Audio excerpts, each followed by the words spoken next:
Morning. Good morning. Good morning, everybody.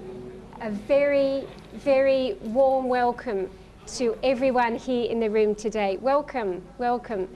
Thank you very much for coming along to day 2 of eHealth. This session is focused on disruption in non-STEM areas. Some people like to make that simple division STEM and non-STEM. Some people don't agree with that division at all. Nevertheless, this is the theme of this session today. My name is Loretta O'Donnell. I'm the Vice Provost for Academic Affairs here at Nazarbayev University. You are very welcome. As we did yesterday, can we please invite you to type any questions into the Pigeonhole app, and after each speaker has presented, we will look at those questions and discuss the key themes that are coming through in the questions. Also, as we did yesterday, if you ask questions and we don't have time to answer them, we will try very hard to write responses to those questions and put them on the Hoover app so that you will have a chance to get some feedback. So we will try and do that for you. I would like to introduce my panel members. Isaac is not here just at the moment. He may come a little bit later, so I'm going to do the introductions. And just as a reminder, we've got 4 panel members who'll be speaking for 7 minutes each. Then we're going to have an open discussion session about all the themes that have come through. We do have our colleague Chet Yablonsky. Chet, would you like to just stand up and wave to everybody? Chet is a new member of the NU community. He will be joining us fully on the 10th of September this year, and his role here at NU will be Associate Provost for Graduate Studies. So Chet's kindly agreed to provide timing to each of the 4 panel members, so 7 minutes each, and be brutal, okay, because I think timing really matters in all of this. So we are, just as a quick reminder, our panel members are, and we will be going in this order, so we'll be starting with Dan Pugh, who you met yesterday. Dan is the Dean of the School of Humanities and Social Sciences, and his love is non-STEM. He has a very broad view as an anthropologist about non-STEM in all its fields. I'm not sure he agrees with the STEM, non-STEM divide, but that's okay. I'm sure he'll tell us about that. Now, I will be the second speaker on the panel, and Chet will be very brutal with me if I speak for more than 7 minutes. Our third speaker is Andrew Wachtel, who is known, I think, to some of you, if not most of you. Andrew can deliver in Russian, if you would like, but he can deliver in English. So if you've got questions, he can take those either in Russian or English, whatever you like. Andrew is a very important member of this forum. As you know, he is the rector of Narcos University. He is a change agent. I think you saw that in his questions yesterday. He has a very clear vision for how higher education can be changed in Kazakhstan and further afield. So he's got a lot of experience in Kyrgyzstan. He has experience in the United States. He comes with a broad depth and breadth of ways to think about change, ways to think about change in universities, ways to think about STEM and non-STEM and disruption. And our 4th panel member today is Stavros, who you heard from yesterday as one of our keynote speakers. So Stavros, as you know, has got global experience in disruption in STEM and non-STEM. But as you know, today the focus is on non-STEM. So we'll be very much looking forward to hear that very deep global perspective. So in just a moment, we'll go to Dan. Dan's got some slides, which we'll put up on the screen now. And he's got 7 minutes to deliver his reflections on disruption in non-STEM. I will follow, then Andrew, then Stavros. Chet will give us the time call. In terms of facilitating the discussion, if Isaac is not able to join us, Jamil, would you maybe help facilitate that discussion at short notice in real time? But thank you very much for doing that. That would be much appreciated. It's just easier if we've got a moderator to moderate any differences. I think this will be an interesting and vibrant panel. We've got lots of good ideas around the room. I can see a lot of people representing different generations, different places, different parts of Kazakhstan and beyond. So I look forward to hearing Dan's views on disruption in non-STEM. Over to you, Dan. Thank you.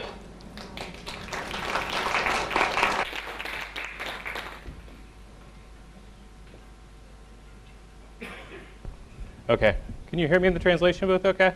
Yeah, okay, good. Okay, well, thank you. As Loretta says, I'm not a big fan of the distinction between STEM and non-STEM, but for today, I'm going to embrace it for the sake of argument. And I want to start by apologizing for the color sequence here. It's not displaying very well. But I've given my talk a very intentionally, very provocative, a little bit polemic title for two reasons. One, I want to poke a little bit of fun at what I see as some hysteria around the idea of disruption and the fourth industrial revolution and all of these things. And I feel like sometimes we get swept up in this idea that we are going to sort of radically change and Skynet will rise and we'll be living in the age of Terminator. And I just don't think that's true. I think that fundamentally a lot of things are going to stay the same, which will really be the focus of my talk. But I do want to talk about making sure not just that humans, we people, survive physically the disruptions that are coming, but the awareness of humanity stays in education, stays in society as we go forward. So I want to start by acknowledging some of the things that we've heard several times today. This is what we're all talking about in higher education. This is what everyone's talking about around the world, which is that disruption will bring uncertainty. The only certainty is uncertainty. Yesterday we heard that the vast majority of students who are currently enrolled in primary school, their first jobs will be jobs that don't exist today. This is huge, right? This is a big disruption. This is big for us. People have said this in lots of interesting ways. This is a chart from McKinsey outlining this. And what they're showing here is the percentage of job activities in different fields that are done today that could be replaced today with existing technologies. So again, we're not talking about a hypothetical. We know that all of us are threatened by robots and algorithms. Our jobs are on the line. And I think that's true. But because so many people are talking about this so much more eloquently than I am, I don't want to spend a lot of time on it. I do want to point at one very recent variation on this theme. There was a book in 2010 that was published by a guy named Michael Crawford. Michael Crawford has a PhD from the University of Chicago in philosophy. He quit his job in academia to work as a motorcycle mechanic and wrote this book called Shop Class as Soulcraft, which boiled down to the argument that in the age of globalization, academic jobs are not safe, intelligent jobs are not safe. The only thing safe is, the only thing safe right now is manual labor. And he had this line, you can't hammer a nail through the internet. Right? His argument was, forget about what we all do as educators, because we can be replaced by MOOCs. Learn how to do a skilled trade. And yet, this is something I downloaded today off the internet. You can build a house now with a 3D printer, which can be done online. And in fact, this company that's doing this, Contour Crafting, has a contract from NASA to be able to do this on Mars. So that when the first humans go to Mars, they will build these houses with machines. So guess what? Even hammering a nail can be done through the internet now. Okay. So it leads me to my first provocative question, which is, does it make sense for us in this discussion of uncertainty in the job market to double down on the job market? We keep saying that the only thing we know for sure is that we don't know what skills our students will need in the job market. And it seems like every time we say that, the next conversation is, so what skills will we teach them? And I feel a little bit like this is doubling down on disaster. We're running for the catastrophe rather than away from it. And I want to ask, is this a good idea? Right? And my answer to that for now is yes. Okay, after a provocative question, a very unprovocative answer. Yes, sort of. Absolutely. What we need to be doing is making sure that our students are learning core competencies in their disciplines, but also lifelong learning, flexibility, transferability, lots of these things. That's great. We've said that lots of times. It's not really what I want to focus on today. I've said it. We're done with that part of the talk. I'm sure we'll hear it more. What I do want to talk about today is what won't change fundamentally. What can the robots not take away from us? And those are the things I think that we in the humanities and social sciences really need to focus on.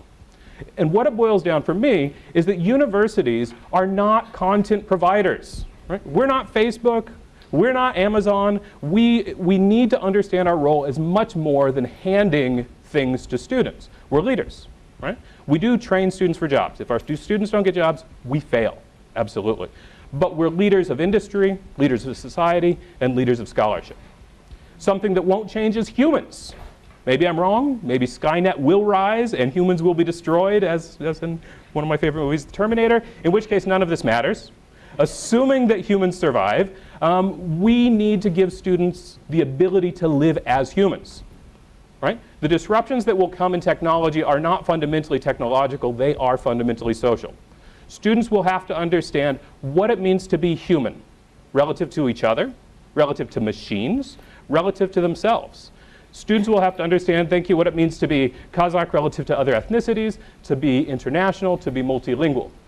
And so I turn to another quote, knowledge is knowing that a tomato is a fruit, wisdom is knowing that it doesn't belong in a fruit salad. This is only partially true. Many people do put tomatoes in fruit salads. But what I want to draw from this is that one step further, data is not knowledge.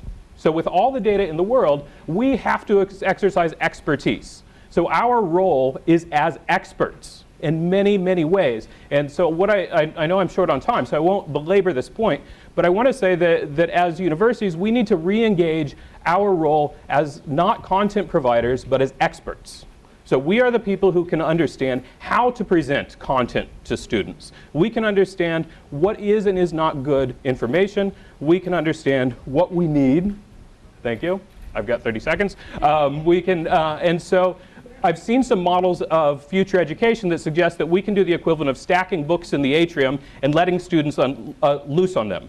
I felt like Professor Salmi's wonderful presentation about the University of the Future, where students have open access to what they want, is a little bit of a dystopia. One of the things I disagreed with our students about is that they know better than we do what they need. No, we know. So we have to re-embrace our pedagogy as a research subject. It's not something that's second class, and we have to take the lead in showing students what they need. So the last thing I'll say on that is that this means that we also have to remind the world that subjectivity is real, that everything can't be answered with data and algorithms, and actually as we have more information, we will be making harder and harder decisions. So let us in the humanities lead our STEM colleagues in understanding how to use the data they produce, and our senior administrative colleagues and ourselves in understanding that every decision is not an easy matter of counting.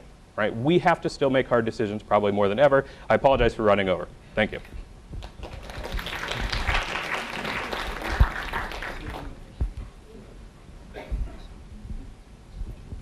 You're welcome.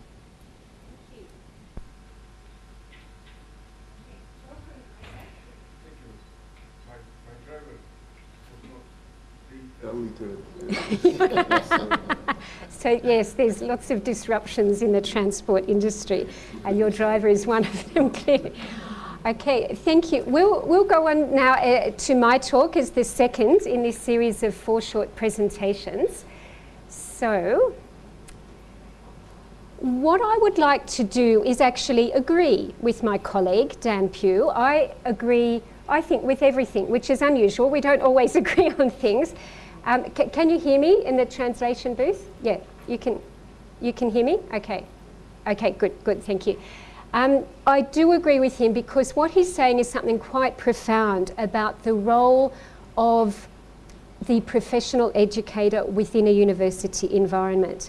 What I would like to do is take that theme and actually drill down quite closely in quite a micro way. Dan is a big picture thinker. I want to look at something quite small, and I think the students, the young people, the early career researchers in the room here today might need to help me with this, because what I'd like to talk about is the definite threats to university life, education, thought based on the digital disruption that comes from some of the bad guys in the internet, the cheating websites, the ghostwriters, the paper mills, the bad guys, some of which on YouTube channels are endorsed by celebrities. This is bad. Students in the room today know more about this than I do, I am absolutely sure. Dan is talking about a sense of the academy, a sense of the big picture, a sense of a search for knowledge that's authentic and real.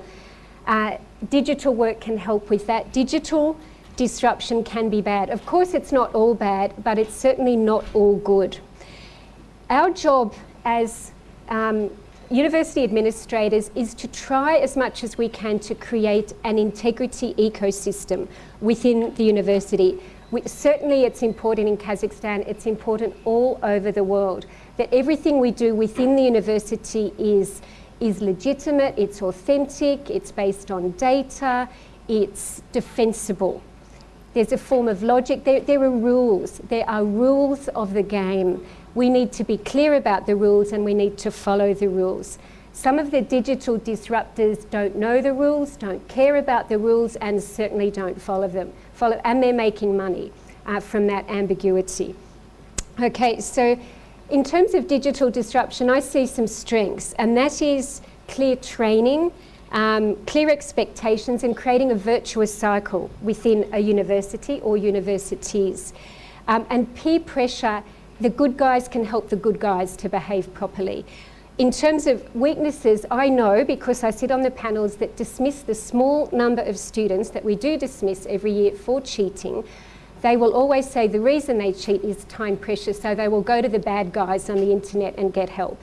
If we find them and we catch them, we dismiss them, they're on a blacklist, they're never allowed back into this university, just so you know.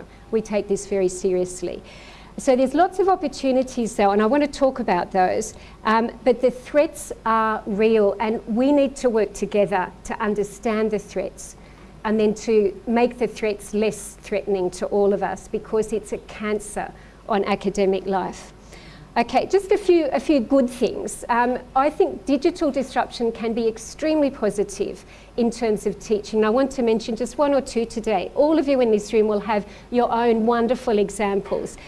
We've got History of Kazakhstan, which is a compulsory course here at Nazarbayev University.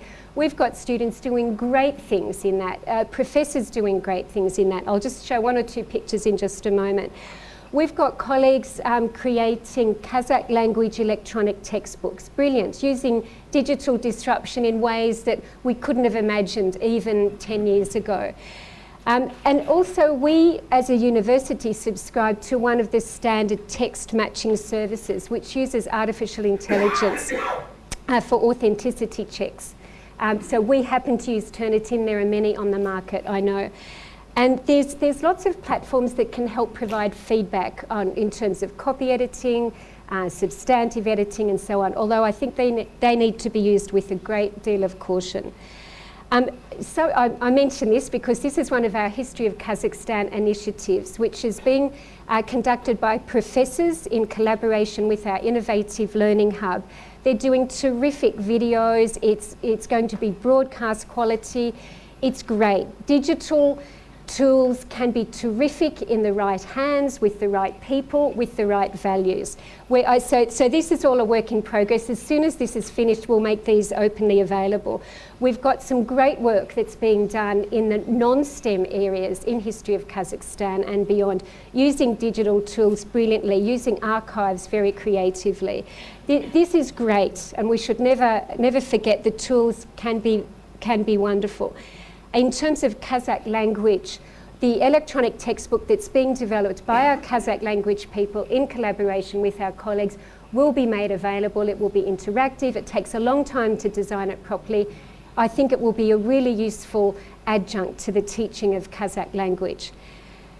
Turnitin we use as a formative process at this university. I know it's controversial. Some people like to use it more as punishment, more as a punitive area. So for those of you that don't know, it's text matching software. So if someone writes an essay, Turnitin can do a text matching analysis and say whether it's very similar to other articles available on the web. I know there were, at least I don't think there still are, but there were ways to get around this using Russian language sources, but I think Turnitin have worked that out.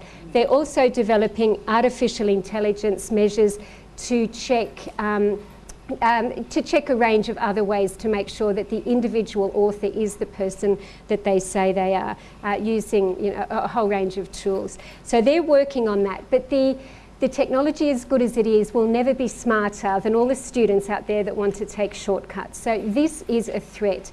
Copying and pasting from the internet is a threat, and it's a real threat. It's a genuine threat.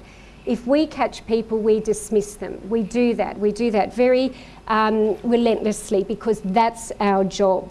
That is our job, actually. As Dan said, let's not forget the job of the educator. We are more than just numbers people. We are more than robots. We make judgments about what is right and what is wrong. And if we think something is wrong, that person is not welcome as a member of our community.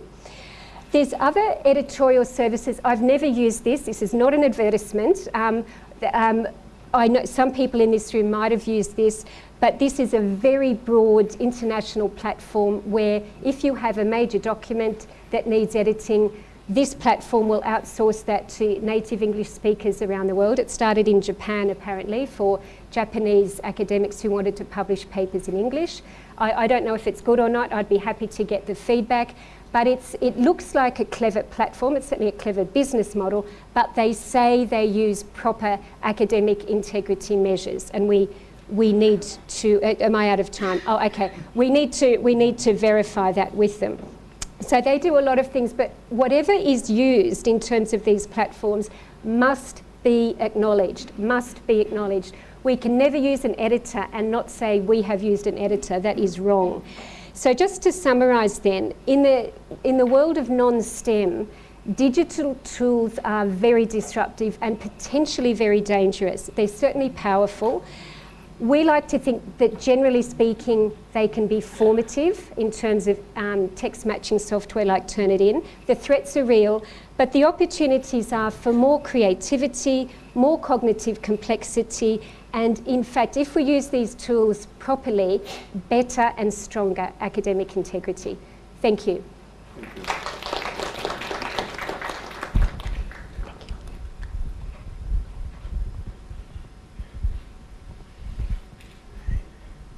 Okay, thank you, Loretta.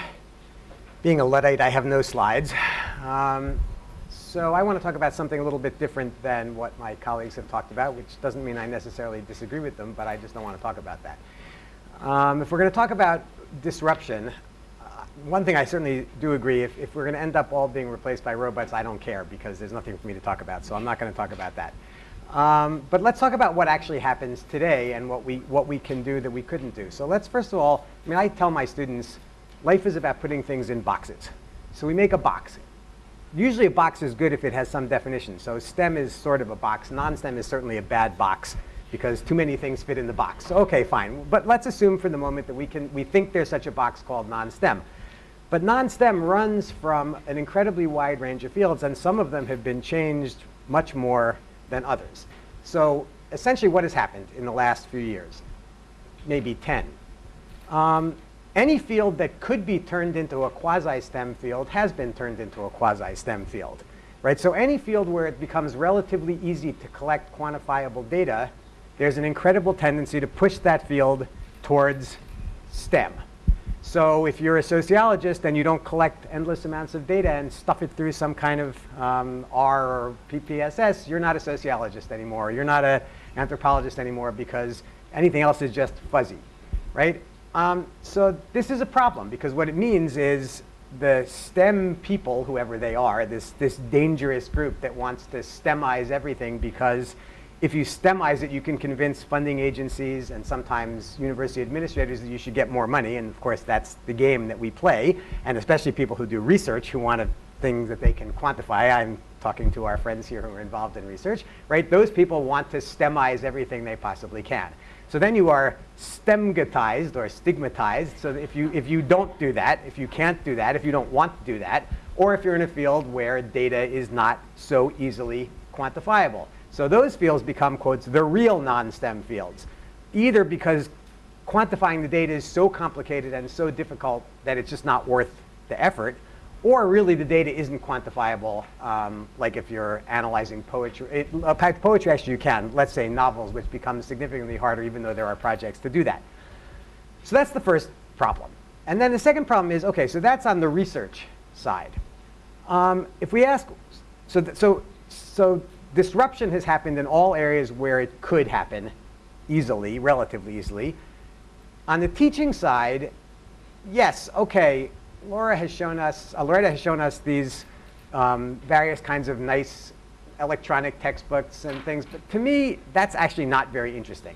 I mean, they're the same stuff we always did, just with bells and whistles. They're nice bells and whistles. They're maybe better bells and whistles, but they're bells and whistles. What I really want to look at, though, is in terms of education, there is one thing that has really changed to me in non-STEM, true non-STEM fields, which is to what extent can we get our students to do something? Because the huge advantage that the STEM fields always had over the non-STEM fields was in the STEM fields, the students could go in and get their hands dirty, and they could sit in the laboratory, and they could make something, and they could do something. And students love that, because that's what makes education exciting, right? Nobody really just wants to sit there and read endless amounts of stuff and think about it. I mean, they might like to do that, but they also like to get in there and make something, do something. So you're always envious of your colleagues in robotics, right? I mean, these guys can get their students in the lab, and they come in, and they're going, and then the building goes all around the room, and you go, wow, that's really cool, right? So then the question is, can non-STEM people take advantage of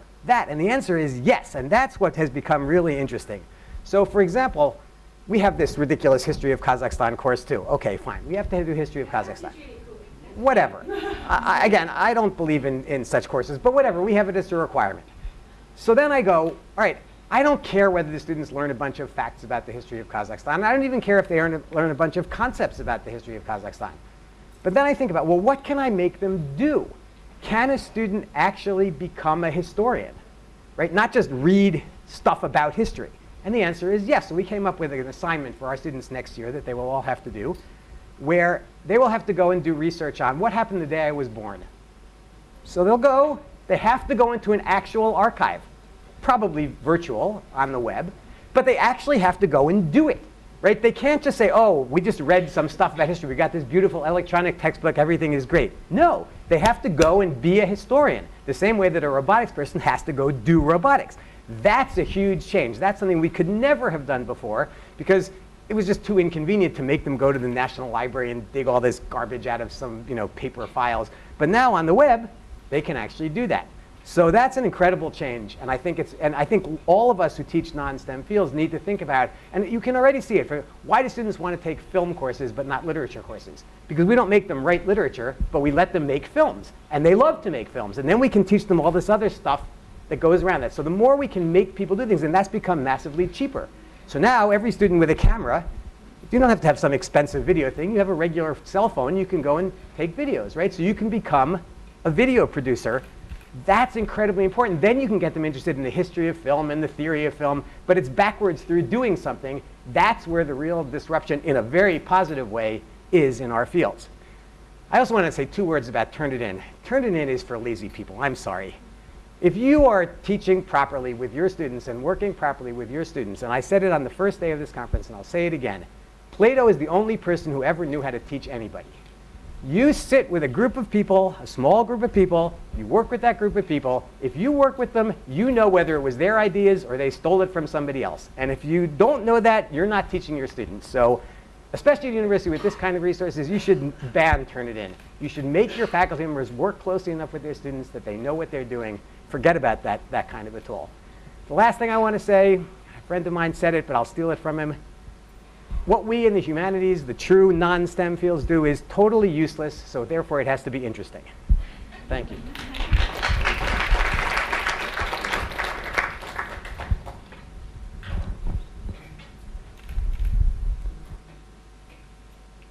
Good morning, everyone. I'm going to be brief and make just 3 points. The first point is that I firmly believe that in the age of the machines, humanities and social sciences are actually going to be more important than ever. If you do buy into some of the analysis, you will notice that actually the things that are getting automated are things that are actually quite technical, and therefore, can be broken down into neat processes. And those are the kinds of things that machines will get very good at doing. So humanities and social sciences, in my view, are going to be more important. Now, humanities and social sciences are being disrupted. I tend to agree with Andrew, but I see it from a slightly different vantage point. I think they're suffering their own internal disruption, if you ask me. And the assault is coming, not from STEM, but from a proliferation of what I would politely call quasi-disciplines. Things like culture studies, business studies, communications, gender studies.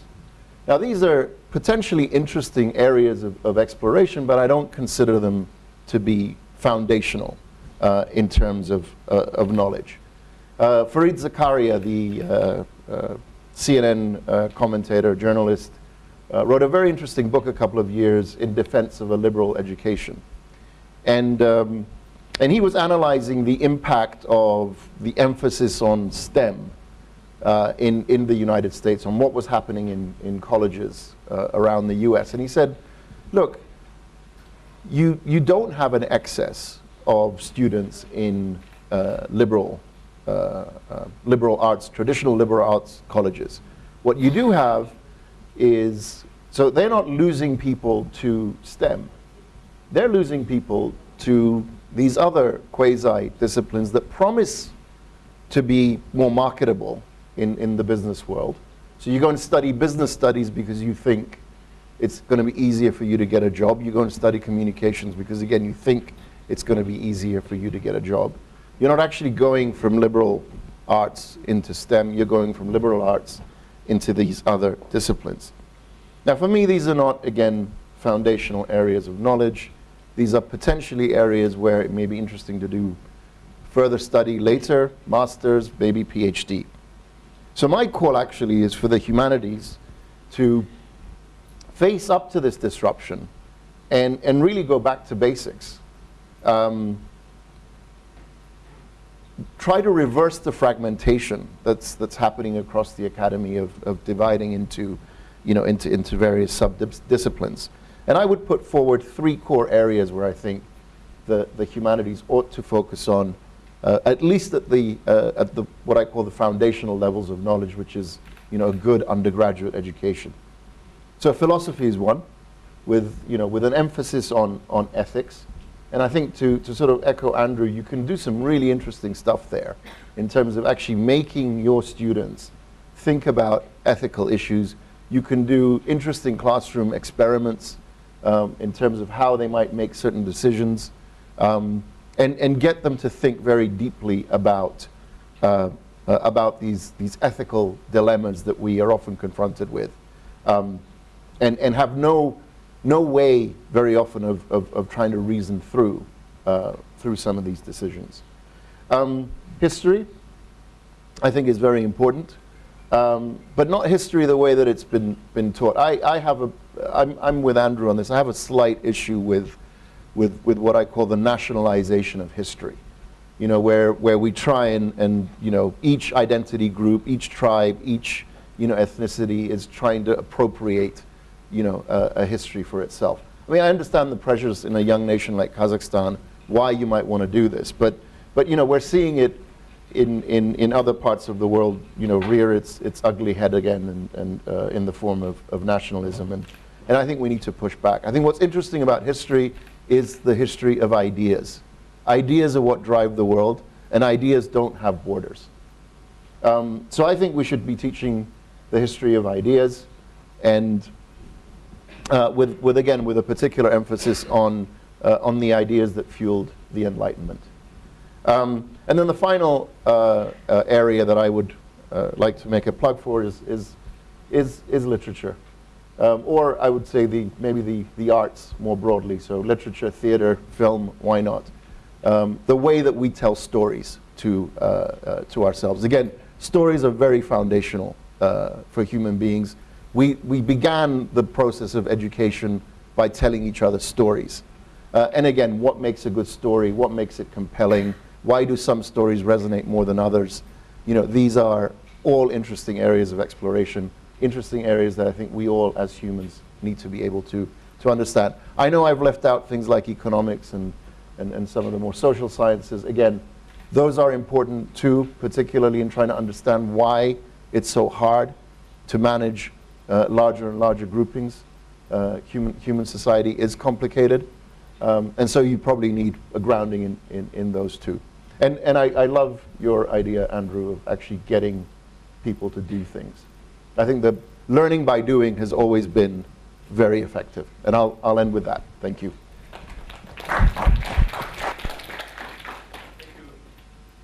Thank you, Stavros. And I'm sorry for being late. Let us have a proper discussion, because we have very diverse set of points of views, and maybe we could start from some questions from the audience. Are we going to use digital tools or just normal ways of doing things, or traditional ways of doing things? May I start with the first question? It's interesting that maybe Doug mentioned that, I didn't hear, but why none from you mentioned that as a sign of the disruption? Oh, we have questions here. In the time of the disruption, one of the signs or features of these big changes is the endless access to the information, to the knowledge. Why you don't think that this is really a threat or an opportunity? Who would like to? Yeah. If I could start with that, Yeah. I was starting to get into this at the end of my talk, and I think you're right. What I was trying to get at is that the more information, the constant access to data that we have doesn't free us from our responsibilities to students, society, and scholarship. In fact, it heightens them, right? So the idea that data equals knowledge is first of all just wrong. And so I think that one of our roles is in collating information, but certainly helping students understand, and society, how to get through information, how to avoid fake news, how to identify a spurious argument. While I disagree with my colleagues on their take on the history of Kazakhstan, which hopefully we'll talk about later, I totally agree with them in terms of teaching history as an orientation to knowledge. If we teach students facts, which I'll put in quotes, we failed them. Yeah. If we teach students how to understand empirical data, which might be from an archive, and to turn it into a narrative, then absolutely that is how we should be teaching any of this. So I think that what's behind your question is totally right. The data, the proliferation of information in our society increases our importance. Can I follow that up, Sure. if I may, with two examples? One is an Australian-German writer called Anna Funder wrote a book called Stasi-Land about the East German Stasi during the Soviet era. And in her book, she made the point that at one point, 1/3 of the population was spying on the other 2/3 of the population. And now you can see archives full of comments from teachers about students, students about their teachers, parents about their children, children about their parents, neighbours. Everyone was spying on everybody else. And there's pages and pages and filing cabinets full of data, so-called data. But nobody predicted the fall of the Berlin Wall. So people were drowning in data, and the wisdom, the essential decisions and the big picture were completely lost in the whole process. So that's one example. So I think Dan's point is correct, that data does not equal wisdom. And if I can take another angle on this, as Stavros at the very end talked about economics, but if I can just take a sort of 2 steps outside of that and look at financial markets and how how participants in financial markets analyse large amounts of data. As you can imagine, if you're a fund manager and you've got $3 or $4 billion under management, you've got a lot of data on all the, say you're investing in equities, you're investing in companies, you've got a lot of data on all of those companies. You've got data that's financial, you've got data on the people that are coming and going, the products, the market share, and so on. And the best fund managers, the ones that make the most money over time, are the ones that can take all that data, certainly use algorithms and predictive analytics, and make the judgment call. The reason they're paid a great deal of money is because they know, based on their experience and based on their reading, the very subtle reading, a very nuanced environment, which companies are likely to succeed or not. Now, of course, often they're wrong, but it's more than just the numbers. So there's something about the human judgment that's very important in this, particularly in the massive data sets that people are now given. Yes, please. Yeah. Can I just build on that, because I like your analogy, Loretta, and I would take it a step further. Actually, potentially the most predictable way of making money in financial markets is actually to know when to invest against the crowd. Against the trend, yes. Against the trend. Yeah. Because if you're just following the trend, then you're unlikely to make oversized returns, and you may end up actually losing money. But, people like Warren Buffett and other sort of legendary investors, value investors, are the ones that look for neglected areas, ones that are not fashionable, and pick them and hope that reality will catch up eventually. Yes, Andrew, please. Yeah. So as humanists, we like analogies. So the analogy I would use here is with fast food. So we are the slow food purveyors of the world. The slow food purveyors of the world, the humanities. So we all know that a diet of McDonald's exclusively is not good for you. Somehow we have to slow people down, right? In a world that's moving faster and faster, once in a while you have to slow down. And the only way to slow things, you can't slow down what's going so fast. You can't like grab the rocket going by you. You can say, wait a minute, I don't want to look at that rocket. I want to look at something else, right? The great thing about, let's say, literary studies is you can't speed read War and Peace. I mean, you have to sit down and take the time. So at some point you have to pay attention to something, right? And it's the lack of ability to pay attention. We use the data to allow us to not pay attention to all this stuff. Then someone has to come in and intuit from the data. But very frequently, people who are not so smart just use the data to allow them to make the decision, right? So at some point we have to teach our students how to slow down. Only way to teach them how to slow down is probably not by teaching them how to slow down the data dump. That's not going to slow down. That's just going to get faster. So once in a while you have to step out of that. So I think that's another value of this kind of education. It doesn't really matter what you study, but anything that forces you to pay attention in a mindful and slow way is just an antidote to that fast food academic and world culture. That's, by the way, that sounds very interesting. I recently talked to my British colleague about universities as places for slow knowledge. And, but do we invent this slowness, if you allow me to say that? And you, Andrew, mentioned that today students can do many things by themselves, and these digital tools and access to the information and to the libraries, etc., allows some students, allow any student or any specialist to do things faster, cheaper in terms of efforts, and we as professors, we can. Are we not scared that someone will do things twice faster than we did before, because they have different access and they maybe do not follow this very sequential organization of the knowledge that we are accustomed to do? So maybe the greatest disruption is what Stavros mentioned, the appearance of these quasi-disciplines on new fields that we try to consider as second-level disciplines. But we do have people in cultural studies and gender studies, etc. So maybe the greatest disruption is that we are losing our specialists' crowns and require slow knowledge, and we value slow knowledge, and our students do not. Yes, Doug. If I can make 2 points on that.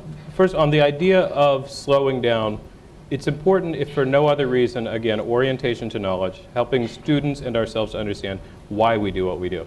I remember when I first took an analytic methods course in graduate school, and our professor made us do linear regressions by hand. So here we're back to the STEM. And I remember sitting on the apartment floor in my apartment in Ann Arbor with graphs spread out, measuring lines and plotting things. And it took a week to do a very simple linear regression. And the reason was to understand what's behind these statistics. I mean, today we can do with the push of a button in SPSS a statistic that would have been a whole dissertation 100 years ago. And that's a great power, but you need to understand what you're doing. So I think that's the value of slowing down, is to learn your orientation, learn what your tools actually do. Now on this issue of the secondary disciplines, et cetera, I actually would take the opposite view. I think one of the leadership roles that we play as universities is in showing to the world what are the fields of study that are interesting. And I fear that if we continue reproducing the same disciplinary structures that have existed for 100 years, then we are showing poor leadership to the economy, to industry, and to society. I sometimes get concerned that in our local job market, hiring managers want degrees in economics. They don't really understand what we teach in economics, but that doesn't matter. That's what they want the paper to say. And I have thought maybe a way around this, and this is a provocative question for this discussion, should we eliminate major degrees? I actually think the answer is no. But there's a question here of, if we go to the job market and say we have produced accountants, auditors, economists, chemists, and engineers, they hire accountants, auditors, economists, and engineers, and there's no room there to say, actually today what we need is interface specialists. We need human-machine translators. We need these other things. So this is my pitch for embracing the secondary fields, not as a replacement for those others, but to see those others as the core competencies rather than fields in themselves. Would you like to comment? Yeah. Can I come in? Yeah. So I think my comment on and again, maybe secondary fields is not is a sort of unfortunate term, but the way that I think about it is, you know, if let's take again a STEM subject. If you want to study physics, you don't jump into string theory immediately. You gotta know something about Newtonian physics. You gotta know something about Einstein. You gotta know some quantum mechanics, and then you can go into the into the latest fad in your subject. In my view, it ought to be the same with literature.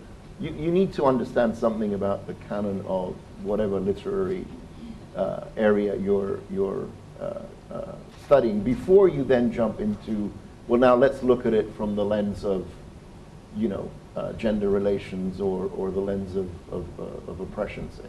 Mm-hmm. Right. So that's where this is coming from. There is a core body of knowledge that has been built up over years in these areas, whether it's philosophy, history, literature, economics. You can't just parachute into a more kind of esoteric field. That's my thinking on that. One last point. The other point, I don't want the impression to be left here that, at least on my side, that we're anti the new technology, anti-internet. And just one little anecdote to show. The internet has also done some really good things about this wanting to take more time to reflect, to think, to listen. So one of the most popular podcasters today is a guy called Joe Rogan. He's a mixed martial arts enthusiast, but he considers himself something of an enlightenment guy.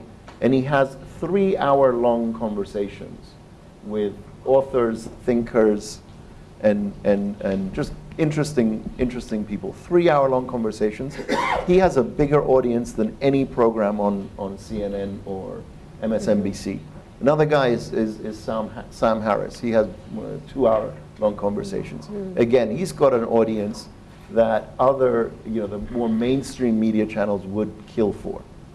So it's not all bad on the technology side, and this hunger or this thirst to take more time, to go more deeply into subjects, to think, to reflect, to listen to intelligent conversations instead of sound bites, is actually more widespread than we think. Before we go to the questions for the audience, comments on that, and Andrew, you wanted to say? We've spoken enough about it. Okay, I just have to mention, Stavros, that in my heart I fully agree that students and future specialists, they need to have step-by-step sequential knowledge. But when you look at the reality, you see thousands, probably 100,000 people that have very strange trajectories in the way they acquire competences and knowledge. And you can see some physicists that learn string theory without proper course in Newtonian mechanics. Surprise, surprise, but it happens. So maybe we have to look again at the structure of our curriculum and tell ourselves, is it really normative that we just invented during the centuries of building the stairs of the knowledge, or it's really kind of natural? Yeah. I have to say one thing. So look, if they're undergraduates. Yeah, I did. They're undergraduates. They're not going to, 90% of them are not going to go to graduate school in any field that's related directly to their undergraduate field. So what? I don't care what they study. As long as it's interesting, as long as it gets their mind to work, as long as they think about something, I don't care. Let them study gender studies. I mean, you can teach gender studies really boringly, I'm sure, and you can teach it incredibly fascinatingly, and bring in everything in their third cousin and ethics and all sorts of great things into it. Or you can teach it in a very boring way. You can teach English literature incredibly boringly, or you can teach it interestingly. I don't think it matters what they study at all as undergraduates. The great thing is that we have real discussion now, and we also have questions from the audience. So I would ask our distinguished panelists to look at the questions, and you can choose any question. No. I know that I suppose, but I don't want to assign you the questions. So, Loretta, would you like to pick one of them? Thank you, Isaac. I appreciate this. I would like, if I may, given the audience, to look at the history of Kazakhstan question, because unlike Andrew, and we agree on some things and disagree on others, and that's all good. That's what universities are for. But I think at this university, we are very proud of the way we teach history of Kazakhstan. It is compulsory. It's the only thing really, apart from Kazakh language. Those two are the compulsory courses that we have here that we are obliged to teach. And we've taken this as a challenge to teach history of Kazakhstan from a very scholarly perspective, and Dan can speak about it much, much more clearly than I can. But we've taken this and we've made it something not only, I think, intellectually interesting and challenging for our students, as this is part of the big identity project, which is Kazakhstan, to really acknowledge that and to take it into a new level, to use technology appropriately, but to really use it as an opportunity to begin to train students to think like and act like historians, probably not to the level that Andrew was suggesting, which I do like. In fact, when I studied history in my undergraduate years, our history professor said in the first lecture, the first thing an historian needs is a strong pair of boots, because you need to go out there and walk the walk, go wherever the opportunities are. But we've used this, I think, in a way that's important intellectually, and we've opened it. So our History of Kazakhstan classes are open to the whole community, not only within the university but beyond. But maybe Dan can speak to that a bit more. Sure, I'll try to keep it brief because, as you know, I could talk all day about this. And I think ultimately what it is actually a vigorous agreement with our colleagues about how history should be taught. One of the great privileges that we have at this university is that we're free of the national curriculum. So while we do teach history of Kazakhstan, as all universities do, we don't follow the national curriculum. This has made us very unpopular in the Institute of History, and I can regale you with stories about our conflicts there. This question, by the way, links to the one at the upper right as well about controlling information, controlling the past, controlling the present and the future. So what I would say is that our fundamental approach to the history of Kazakhstan is not to teach it as facts and received wisdom. There are certain things that students need to understand about the history of their nation, absolutely. But what we're working on right now is disruptive, we hope. We have a large collection of primary source material that's been translated into English. Some of it is very obscure texts that have been found in mosques in Kazan about Central Asia. Some of it is historic, very well-known documents. We've translated it all into English. We're digitizing it all, and we're creating, it's effectively a primary source reader, or a source guide for students. And then we're creating a little uchebniki to go with it to help teachers and professors at all levels, from kindergarten through advanced study, understand where they can find materials relevant to different problems. Then what we teach the students is historiography. We don't tell them what happened in the history of Kazakhstan. We tell them how to use primary sources to understand it, and then we set them loose to come up with their own narratives. And of course we show them that some narratives are well constructed and some are not that every answer is there. And the last thing I'll say about this, in linking to the controlling information, controlling the past and controlling the future, is that this skill is fundamentally what students need. As you say, it doesn't matter if it's gender studies or physics. They have to be able to recognize good and bad information and know how to assemble it. One of the things that I think Kazakhstan faces in the next 20 years is massive social and political transformation. We'll see a presidential administration change, we'll see increased globalization, we'll see conflict, no doubt, we'll see the influx of Chinese influence with the Belt and Road, and Kazakhstanis, Kazakhs and non-Kazakhs who live here, will need to be able to understand those events in the context of what has happened in their history and to create narratives for them as individuals. And it's the collective individual responses that will add up to the future sort of changes in history. So that's where I could not agree more in some ways, but this is why I think the history of Kazakhstan is so important. Mm-hmm. Yeah, the problem is you can get away with teaching it the right way and I can't. So what I have to do, actually I have this idea for how we're going to do it also, which is we're going to use the same facts and show them like 3 or 4 narratives you could construct from the same facts.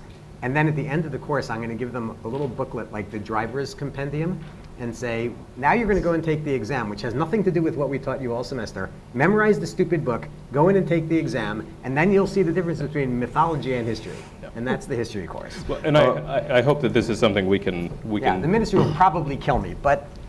They don't like me very much. Thank you, but first I have an announcement, housekeeping announcement. Yesterday the code for Pigeonhole was just EHELF. And today the code is EHELF 2018. So those people who write their questions in using the old code. This is to protect us from the hackers who come in and hack our site. I'm just passing the information, and this is an advantage of creativity and digital technologies. They change passcode every day, so we have to cope with that. So again. EHELF 2018. If you want your question to appear here, use the new code. But colleagues, let me, Loretta chosen this question on Kazakh history, but the question was really not just about this particular subject. It was if history won't be nationalized, is that in the future people will lack diversity?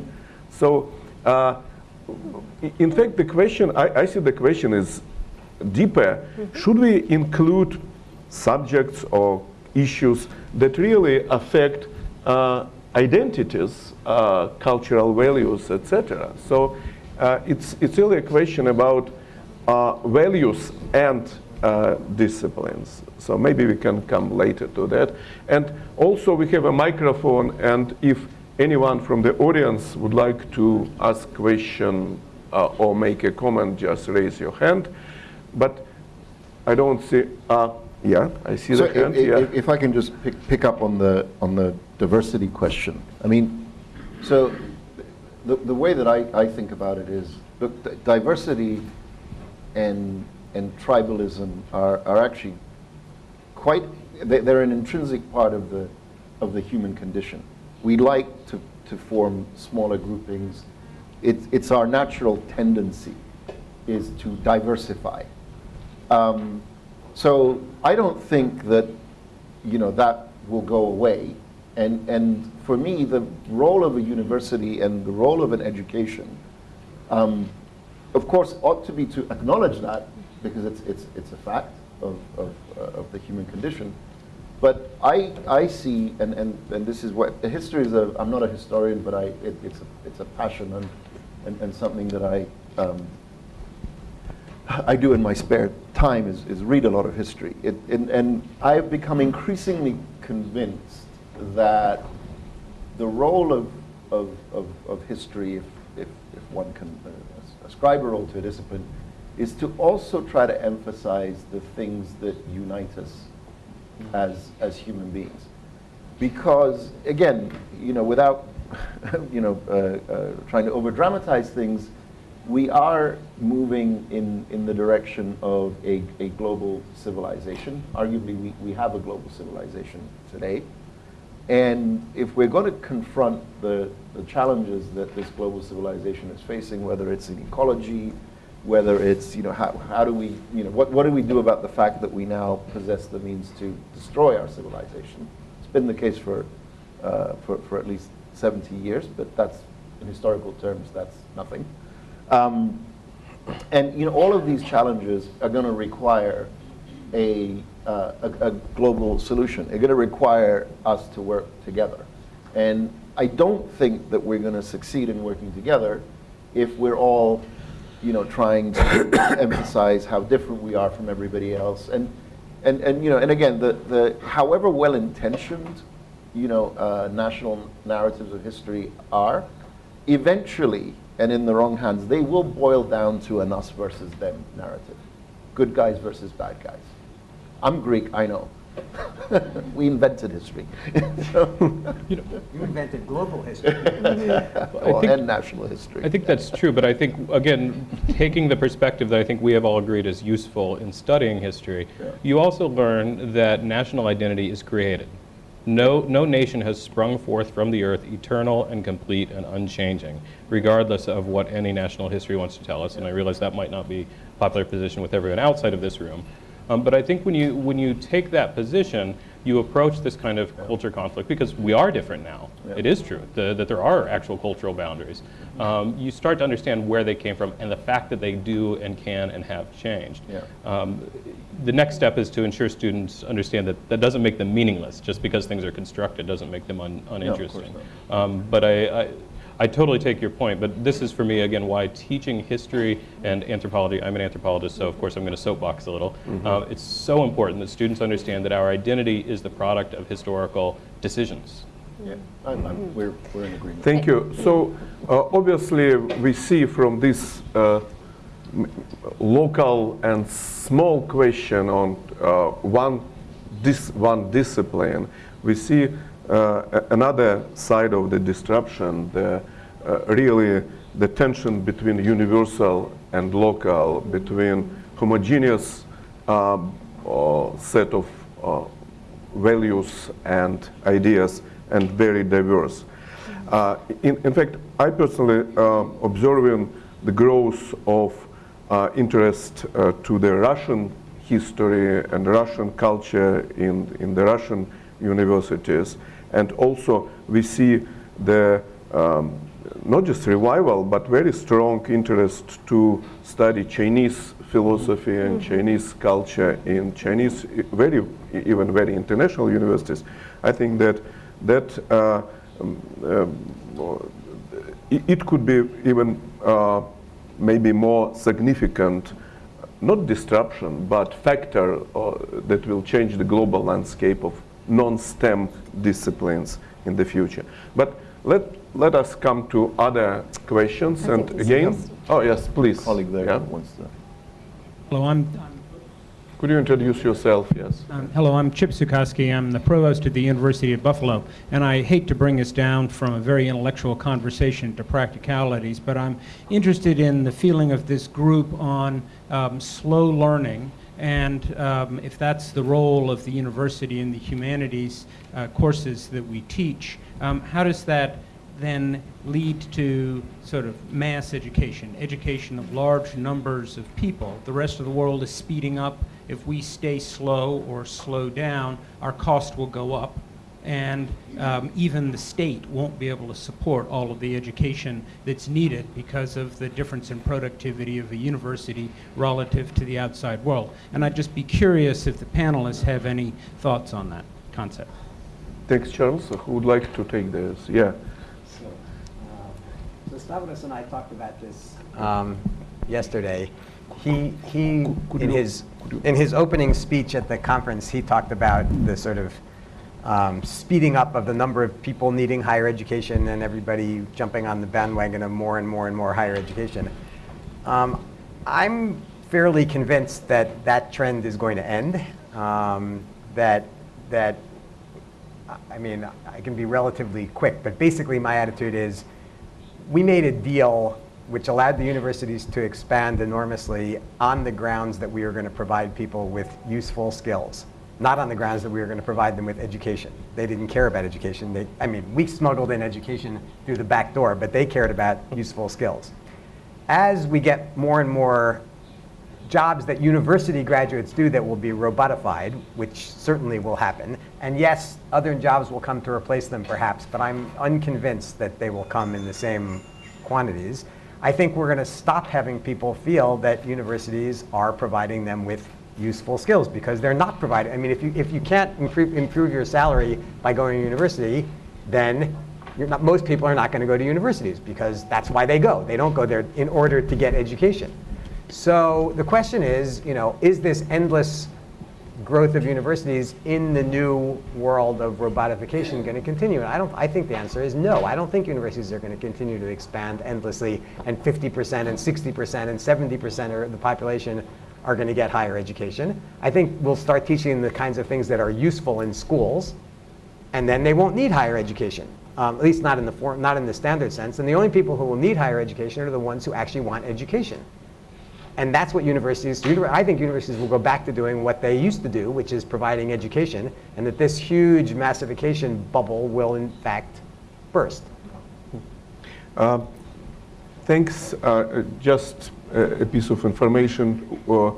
According to the OECD statistics, we observe a quite stable trend of increasing expected lengths of education during the formal education during the lifetime. Today, in some countries, it's the average expected length of education at age 6, 17 years and 4 months. I do remember that the group of the countries, 20 countries with the longest expected education start with 15 years. So. But if you look at the details, you would see that indeed the trend is the increasing number of compulsory education in school, increasing the length up till 13 years in some countries, and indeed decreasing the average length of the university courses. We know that there are universities with 2 years bachelor programs now. So it's very interesting, and in fact, we don't know where to go, where it goes. Yes, please. Yeah, no, so, I mean, obviously we're talking about the future, so it's very hard to predict where we're headed. But I think there's the data. okay, the data is talking about the past, and as any good investment professional will tell you, past performance is no guarantee of future returns. But there's also the anecdote that I shared about podcasts, that you see, you do see this hunger, this demand out there for quality, for slow learning. Now, is it universities that are going to be able to deliver it to the masses, or some other kind of entity using technology? I don't know. I mean, I do think, though, that universities have a future ahead of them, because they offer this opportunity for slow learning in a face-to-face context, which, again, I believe has a future and has tremendous value. Now, is it going to become the province of an elite versus an aspiration for the bulk of humanity? That we don't know. I would hope that it's the latter, because the alternative is we go back to kind of a bread and circuses type civilization, where you've got 10-20% of us that are productively and intellectually engaged, and the rest are doing what they can. They're getting their universal basic income, and then they're plugging into video games and whatnot. Well, I mean, that's not a future I would want to work towards. So I'm here, pounding the pavement and beating the drum for a broad-based, enlightened society. Could I make a comment on that? And I'd be interested in the future, I will limit answers to the comments by 2 panelists. Okay. Loretta, right. go. Very quickly. Good. I'm glad Laura's going to make a comment, because I was going to ask her, she's got more current, up-to-date Australian perspectives on this. And the Australian system is quite interesting in terms of the numbers of people aged 18 to 25 who are in higher education. It's changed from 5% to 36 or 37% in the last few years. And that's an environment where you don't have to have a university degree to make money. Plumbers and electricians make very, very good money in Australia. So it's not just driven by income. But I'd be interested in the up-to-date Australian context. Yeah. Thanks, Laura. And actually, I was going to make a comment, sort of a counter comment to Andrew's, yes. in the spirit of debate, which I'm sure he enjoys. And we are talking about the future, and it is very much speculation. But I would argue that with increasing leisure time, with increasing lifespan, we're actually going to have a lot of older people coming back to study. And I'm seeing that myself. My mother-in-law, who is in her 80s, is actually studying. A colleague of mine's father has gone back and done his PhD. The average age of PhDs, which is the ultimate in slow learning, is about 44, I think, globally. So, I mean, I think that the thirst for education is actually only going to grow. So I would say we're not going to see that bursting bubble. But certainly the Australian perspective is that we have had, I guess, very good economic environment to be able to continue to offer higher education to more and more people. Now, I think that becomes a limitation. So, the government is now looking at, can we continue to have those uncapped places? Can we continue to open up education for all, or do we have to start capping it because of the resourcing issues? But that's, I think, where technology comes in. And I think technology can actually help us in a much less resource-intensive way provide perhaps not high-quality elite education for everybody, but education and access to education for all. Thank you very much. We shouldn't ignore, you see some questions already got 18 votes. So the panelists. Can someone translate that question into English? I don't understand that. The first Yeah, one. I also, it's interesting that who understands the meaning of the most popular question? Who can try to? I think what I Doug? take away is that the question is about the relationship between socioeconomic status, access to education, and the role of disruption in either increasing or diminishing that gap. Make sense? Yeah. Maybe. So. Maybe one of the voters who voted for this What did you question think you were voting for? could explain the question. Okay. If no volunteers, so we can go to another question. So what would you choose, Stavros? Well, why don't we attempt sustaining and disruptive innovation? Mm-hmm. So what is the difference between them? Well, let me attempt that by using sort of an analogy again. So if you take the internal combustion engine, a sustaining innovation would be the addition of catalytic converters to internal combustion engines to make them emit fewer pollutants. That gave a new lease of life to the engine and allowed car companies to continue doing what they did very well by producing internal combustion driven automobiles. A disruptive innovation in that field would be what Tesla is trying to do with the electric car and with battery storage. That will upend the industry and lead to potentially new players emerging and dominating a market. So that's the difference between sustaining and disruptive innovation. I don't know what's an analogy in education. To be honest, I don't really see one yet. I don't see a disruptive innovation. I see quite a few sustaining innovations potentially in education. Again, much fanfare was made about the internet and about tablets and how we were going to throw tablets into poor villages in Africa and India, and the kids were going to go to the tablets and they were going to teach themselves and all this stuff. By the way, the same predictions were made about radio and television, and they did not disrupt. Books too, and that did work.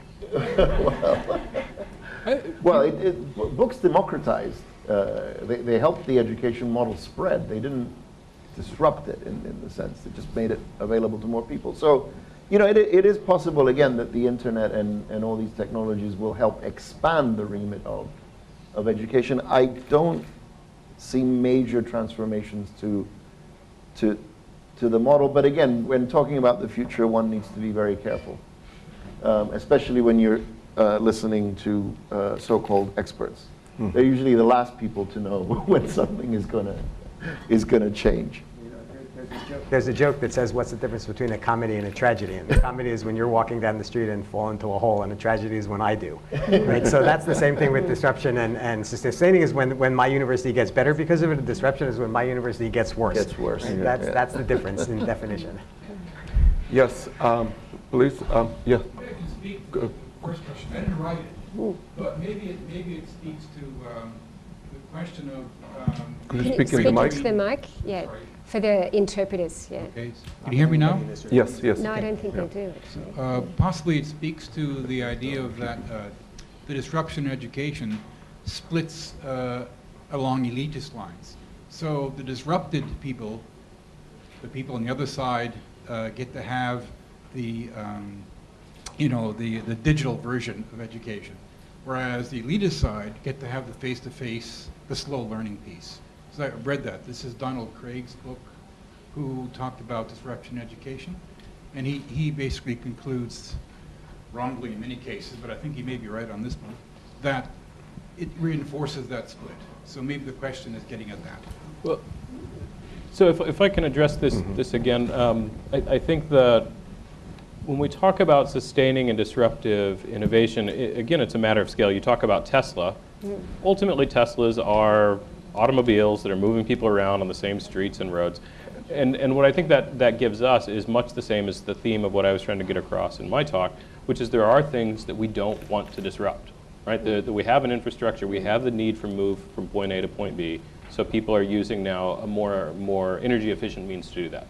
And what I would take to education about that is what is it that we want to remain? Regardless of whatever happens in education, we've identified several things. Slow learning, which I would identify as a core competency, not the entire goal of what we're doing in higher education, should stay there. We want exposure to this breadth of knowledge, self-awareness. And so what our job is to think about how we can retain those while adapting to other things. One model that I've seen, and then I'll pass to Andrew, a lot of people now have started talking about lifetime learning plans. Give the students the opportunity to pay for their education at a higher level, and they have a maintenance plan through the rest of their lives where they can come back. So National University of Singapore is doing a 20-year plan. Yeah. And I think in a model like that would be disruptive. And what we would have to do is we're going to sustain those core competencies in the initial period. We give them the sort of the foundation, and then students for the rest of their lives have the opportunity to come back, maybe depending on the rate of tuition they paid in the first place, so many times or so frequently, to upskill and to take some of those job skills with them. Yeah, I mean, the thing, though, the thing you're forgetting, I think, maybe, is what percentage of universities actually do what we're all saying we should be doing. I mean, I mean, I don't want to say it's easy to say that sitting in Nazarbayev University, but it's very easy to say that sitting at Nazarbayev University. It's harder to say that sitting at Narcos University, and it's even harder sitting in I don't know where university, right? So the vast majorities of universities do not have the ability to provide slow learning and do not have the ability to provide all of these nice things. So we already don't have that, right? In probably 80% of cases, we have exactly what you're saying is that you know, a small group of universities provide really great education in our understanding of the word, and a lot of other universities provide job training for jobs that aren't going to exist. And that's really the question: is the other 80% of universities, you know, what are these people going to do? They're not doing that kind of education, and they can't. They don't have the resources. They don't have the people. They don't have the students who can take advantage of that, probably, at least in the main. And that's, to me, the interest. I mean, again, part of the reason. I mean, it's not the only reason I don't work at Nazarbayev University, but part of the reason I don't is because I'm trying to figure out what you can do at a place that has significantly less resources and still give people a reasonably great education. And I don't yet know the answer to that question.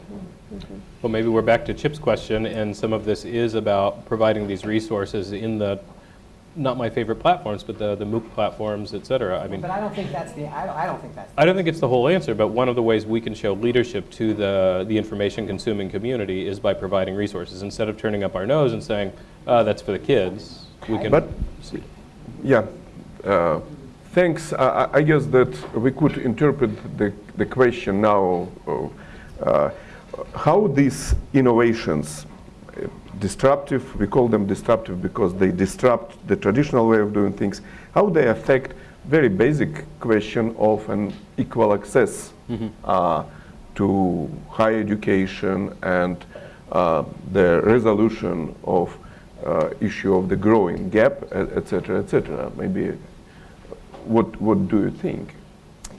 I think in terms of I'll just look at us as an example. We are needs blind. And we can argue, and I think this came up yesterday, that even though we are absolutely merit-based in the way we look at students coming into all of our programs, behind the scenes there's a whole world of pain or world of growth or world of possibility. And I don't think I've got an answer to how we can access the best possible pool. All I know is that with the pool that we have, we access them in a fair and transparent way. But I'd be interested to hear suggestions from the audience here as to how to make sure that the people in the pool that we draw from is the broadest of all pools. I don't think you really want to go down that road because this is an Alice in Wonderland rabbit hole. I mean, where would you start? You would start by looking at first graders or kindergartners in every single school in Kazakhstan and try to come up with some way to decide which of them actually had talent and needed to be nurtured and pulled together, which in principle maybe the Nazarbayev intellectual schools are going to do, maybe, and that would be good. But it's incredibly difficult, and it's incredibly difficult at all levels. I mean, when I was the dean of a graduate school, you would get these lists of, you know, the top 25 candidates for the economics department, and of course they were all men. And I would go to them and go, well, how about if you could find some women or some, so they say, well, they're not in the top 25. And I said, well, how do you know that the top 25 are better than the next 25? And they basically said, well, we don't know. And I said, well, you know, 6 out of the top 25 are going to flame out the first year. Do you know who they are? Well, no. So I said, well, why don't you try taking the woman who's at 43? You know, what will happen if you do that? The world will not come to an end. Yes, number 25 will not get in. And they did, and they discovered that the woman at 43 actually didn't do any worse than the guy at 22, because they have absolutely no idea. Because to study at Nazarbayev University, you take what, 800 kids a year here? 700. You could probably take double that number, triple that number, quadruple that number. The same way that Harvard says we turn down, you know, we take 2,000 and we turn down 28,000. So of the 28,000, half are not capable, but another 14,000 are perfectly capable. They know that. And you know that, but how to solve that problem when you only have 700 students? There's no good way to solve that problem. You do what you can do. So the question of access still remains probably unresolved, and even in the age of the innovations. And yeah. Well, no, I mean, can I just say? I mean, I think issues of access are system-level issues. They're not issues for individual entities. Correct. And again, I mean, I would agree with Andrew. I mean, the drivers of inequality are very complicated and run very, very deep. I mean, it's partly. I know this is politically incorrect to say, but it's true. It's partly genetic, and partly driven by socioeconomic level. And if you grow up, poor, by the time you get to university, it's arguably too late. So these are issues that need to be dealt with by, at a national and even potentially transnational level. And as we discussed yesterday, there are a number of different models that can, there is no one-size-fits-all model in education. And so, in higher education, there is a role for community colleges. There is a role for technical vocational educational institutes. And again, there is a role for lifelong learning as well. I mean, who says that, if you don't go to university at 18, that's it? Sure. You don't get another. And I think that's Laura's point about the PhD graduation rates. Can I just ask Stavros, what's the genetic aspect of that you mentioned? Socioeconomic context I do understand, but you mentioned that genetic issues. I don't get that. Intelligence is partly driven by one's genetics, who your parents are, and that's again, that is true. In the same way that your height is genetic and your strength is partly genetically driven, it's true of intelligence. I know it's politically incorrect. I don't know. It's not a question of may I? Sure. Chair? Yeah. It's not. I think neuroscience has evolved a lot in the past 20 years, and it shows us that what you're saying is less and less true that we expected. When I grew up at age 10, I was given the IQ test, and in the French high school where I went, there was this approach that, you have a high IQ test, lucky you have a low IQ test, there's nothing to do about you. You're condemned genetically. But I think we are often mistaking genetically and what happens at the home, right? And there are just two examples to finish this argument that you can make a big difference. In India, where the IITs are the most competitive institution in the world, you have a philanthropist who set up a foundation school for the poorest kids, and they end up having the same results as the richer skills. You may remember this movie, great movie called Stand and Deliver, about these kids in LA from low income, minorities and things. They had this great teacher who prepares them for the SAT, and their result was so good that the SAT organizers accused them of cheating.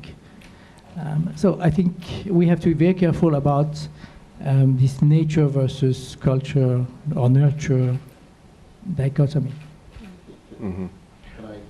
Can I respond? There's no doubt that nurture plays a very significant part. And for our purposes here, for the sort of general access to all levels of education, it is a more important determinant.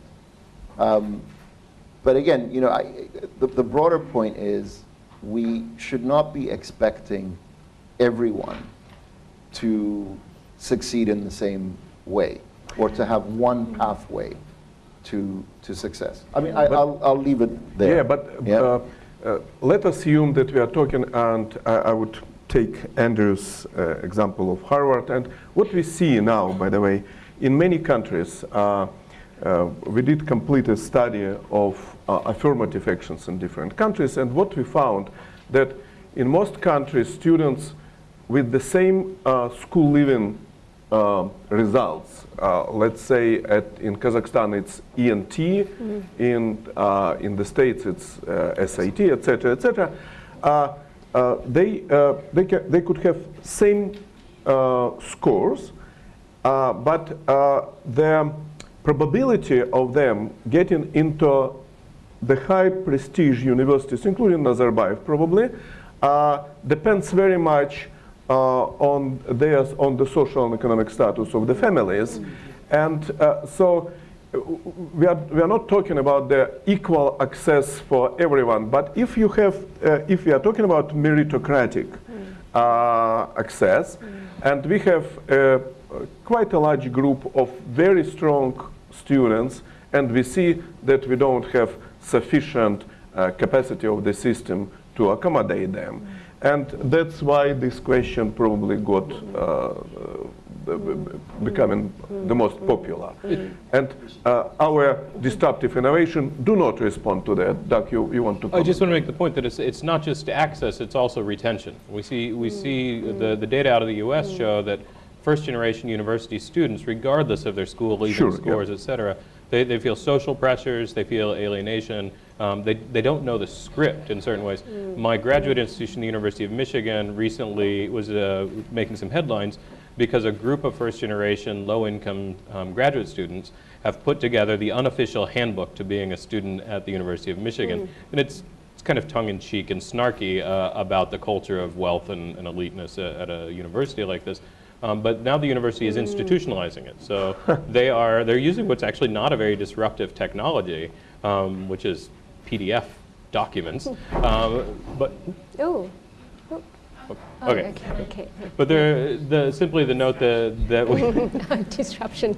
Simply to point out that when we start talking about access, first of all, actually I think access has increased with technology. I think we are seeing much better results and a lot more light on these structures of inequality, which can only help. But we have to think about some of these really basic stuff too. Way off our topic. Yeah. Okay, colleagues, we have other questions not answered, and maybe we can change a topic. What question would you like to pick from?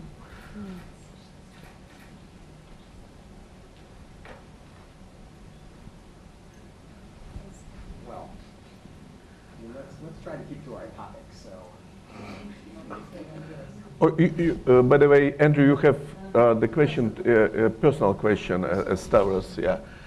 So could you agree that STEM is not? Sure. I mean, I agree that there's a diapason from STEM to non-STEM. So there are certain things that are clearly not very closely aligned with the kinds of, if we assume that STEM means things that are quantifiable relatively easily quantifiable. I mean, anything is quantifiable at some level. But if we assume STEM is somewhat quantifiable and somewhat useful at its far end, and non-STEM is almost unquantifiable and useless in the standard sense of the word at the other end, then there's a kind of scale in between. And many things fall somewhere in between. And certain parts of supposed STEM, like pure mathematics, might actually belong in non-STEM as utterly useless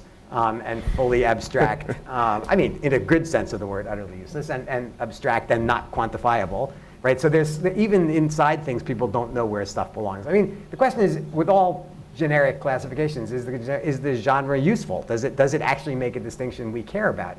My answer there is, I don't think so. I mean, in a university context, we're trying to educate people holistically. They need to be able to do things that are both data-driven and quantifiable, and things that are not data-driven and not so quantifiable. And making that distinction is probably not all that helpful. So to me, it's not a particularly valuable distinction. It seems to be very useful for government policymakers and people who give out money. So for them, they have a use for it. Whether it's a good use or a bad use, I don't know, but they have one. So again, it really depends why you want to classify something and for what purpose you're doing the classifying. For me, not so much. Thank you. But also maybe this question means that more and more people feel that this separation is a bit artificial, and there is, and there is also some very valuable universal knowledge in STEM field, like in non-STEM. Stavros, you also have your personal question. What is an example of teaching the history of ideas? Yeah, I mean, it's actually, it's called philosophy, or at least the history of philosophy. So tracing essentially the origins of, of certain ideas back through time, or looking, looking forward at how different thinkers built on one another, or often disagreed with one another. So I mean, a simple example would be, you can't, in my view, really understand Marxist philosophy without knowing something about utilitarianism and the origins of utilitarian thinking and utilitarian ethics. So that would be sort of a simple example. And again, it's driven by my belief, at least, that ideas are what really drive the world. And abstract constructs. I mean, there's a very interesting book that was written a few years ago. I think someone mentioned it yesterday. Yuval Noah Harari, the Israeli historian, he wrote a book called Sapiens. And his main thesis is that as human beings, we construct virtual worlds for ourselves. Nations, money, these are all abstract constructs that help us to exercise our single biggest evolutionary advantage, which is our ability to collaborate in large numbers, in very large numbers, actually. People who don't know each other, will never know each other, are yet able to collaborate to achieve common goals. And the way we do that is by constructing these virtual worlds. These virtual worlds are constructed on the basis of ideas about the world. By the way, that's an interesting example. I read this book, and I asked myself after I've read it, does it mean that I studied, when I read it, did I study history? Could we are dealing, especially in non-STEM field, with, again, maybe it's another disruptive innovation, with the growth of these popular books, something between very popular and very scientific. Are these books going to replace our traditional textbooks? Because it's interesting that we refer to these books even in this very intellectual discussion and leading research university. Well, I think there's certainly room for books like that in a curriculum. I mean, look, I studied history through to A level, so sort of upper, whatever, high school. And I can say that I did very well. I was able to do that without reading a single textbook. So I read around the subject, though. It doesn't mean I didn't read, but the textbooks were just boring. I mean, but the more, I got the facts. I knew the Here facts. we are. That's a disruption. So can you imagine the university without textbooks? We strongly. That's I think we all strongly discourage our faculty from using textbooks. I see. We want our students using primary sources. Or books like Sapiens or not? I think a book like this serves the same role as a textbook, which is it's a signpost to the students to say, look, here are some big themes within the data that you might notice. Here are some ways people have thought about it. But yeah, if we find a professor who's only using textbooks, we usually call them in for a little special chat about proper pedagogy. That goes back to Dan's earlier point about the role of the professor to curate the journey, to curate the learning journey for students. It's not a given. We don't just say, here's a library, go and get an arts degree. We say, this is the journey that we designed for you for these reasons. And we can explain the reasons to ourselves and to the students, and then the journey continues. Yeah. Very interesting. Yes, I see Jamil, and then you. Just one sentence about this book. I think one of the appeal of this book, and I think it's relevant to our conversation, is that it really brings multiple disciplines together to explain one phenomenon, which is the growth of humanity and of mankind, and its future with a big question mark. It's starting from physics, chemistry, biology, and sociology and economics, etc. And I know, by the way, a couple of historians that do not recommend students to read this book before they read all appropriate, very strictly disciplinary textbooks. It's very interesting. Sorry, there was a question, and then we come back to the panel, please. Well, I want to point out that... Could you introduce yourself? Yeah, I'm Ann Scholl. I'm the Innovative Learning Lead here at Nazarbayev University. So one of the things that we're going to be developing, I think Loretta showed some earlier. Sorry, I was in the other session earlier. One thing that I've noticed with one of the big disruptions, I think, has been the textbook industry. And I think what they did when the electronics came along was just move everything to PDF, but the formatting and everything was just the same, right? So they just provided the same ordinary things that Dan has said we don't want to have basically in the classes.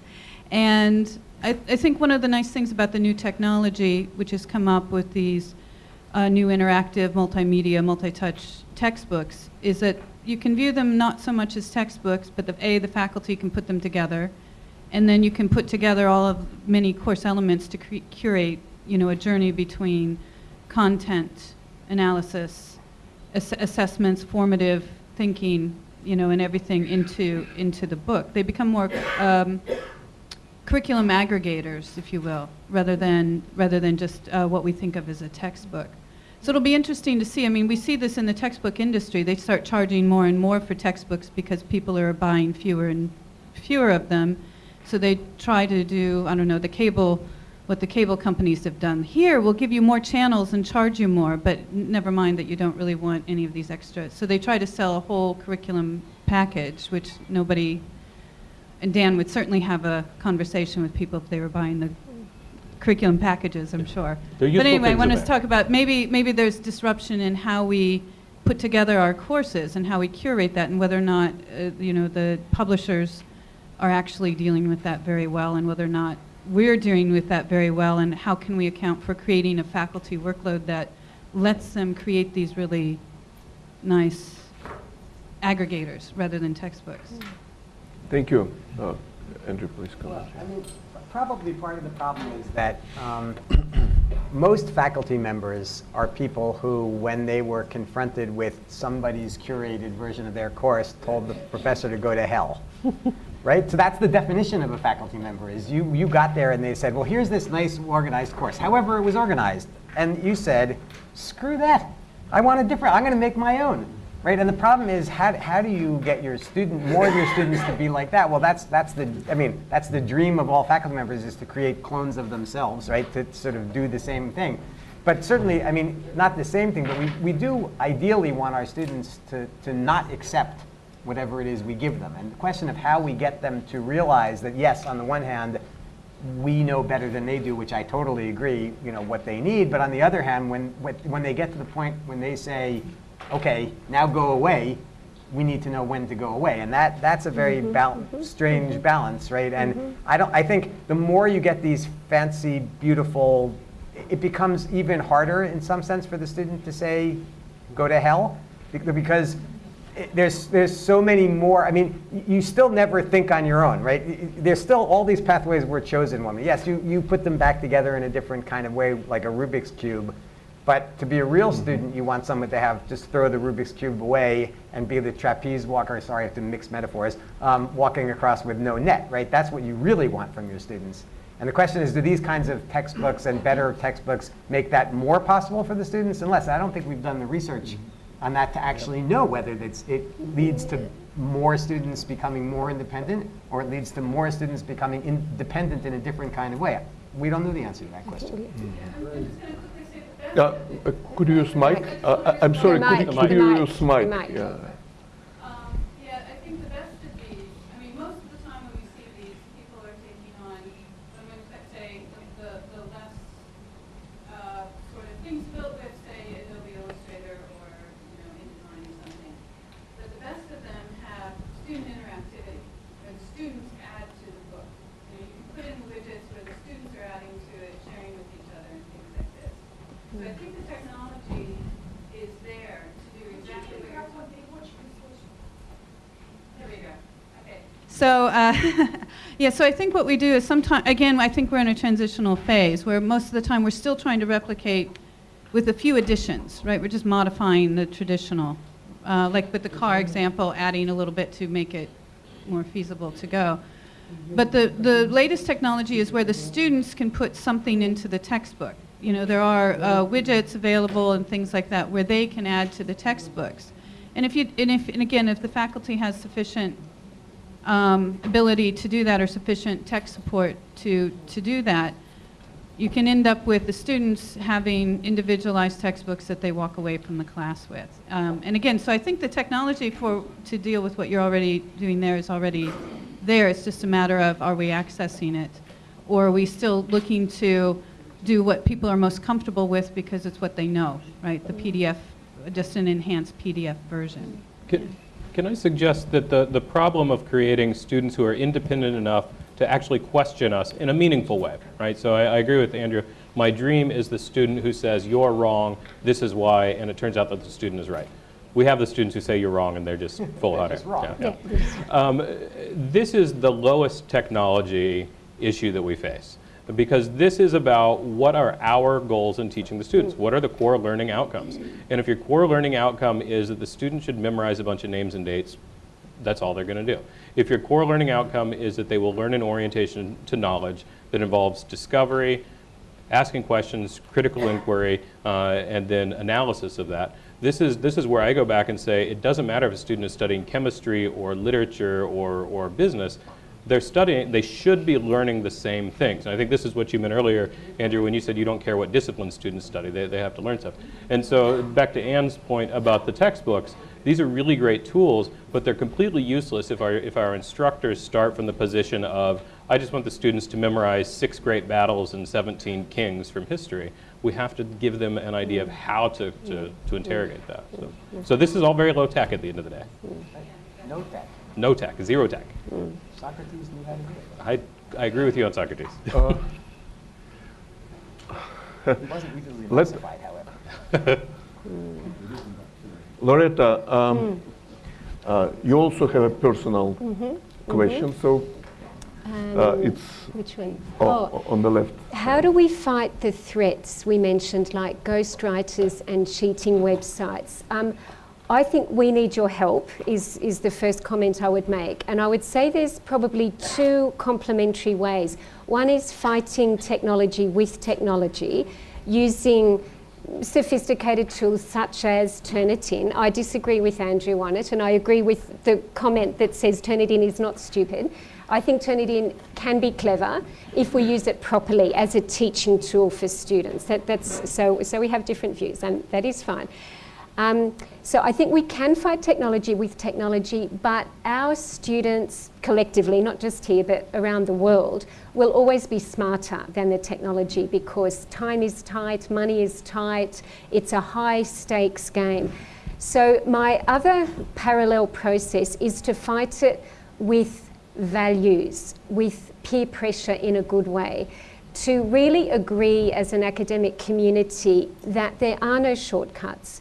And the best way to build a strong university and a strong nation, a strong, I won't use the word tribe because I think that's probably unhelpful, but a strong community globally defined is to play by the rules, to understand the rules, to have them really clearly codified, to explain them, to reinforce them. As I said earlier, we dismiss students for cheating, a small number, but we do, and we will continue to do that, and we do it relentlessly, and we do it unapologetically. So we do that.